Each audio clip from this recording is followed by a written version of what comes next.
চায়ের সাথে কখনো লাচ্ছা সেমাই ট্রাই করেছেন? না করে থাকলে আমি বলবো একবার হলেও এটা ট্রাই করেন। আশা করছি আপনার কাছে ভালো লাগবে। আমি একটা আপুর ভিডিও দেখে ইন্সপায়ার হয়ে এটা ট্রাই করেছিলাম। আমার কাছে তো খুবই ভালো লেগেছে। প্রথমে কড়া করে একটু চা বানিয়ে নিয়েছি, তার উপর লাচ্ছা সেমাই দিয়ে দিব। দিয়ে এটাকে একটু নেড়ে চেড়ে ব্যাস এরপরেই খেয়ে নেবেন।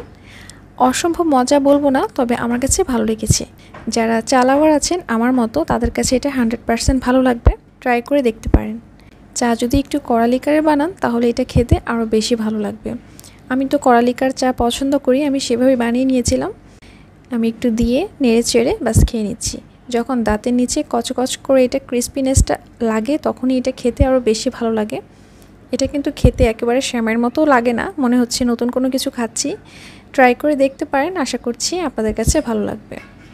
আর এই যে কড়া লিকারের চায়ের রেসিপি, এটাও কিন্তু আমার ফেসবুক পেজে এবং ইউটিউব চ্যানেলে দেওয়া আছে। আপনারা চাইলে কিন্তু সেখান থেকেও দেখে নিতে পারেন।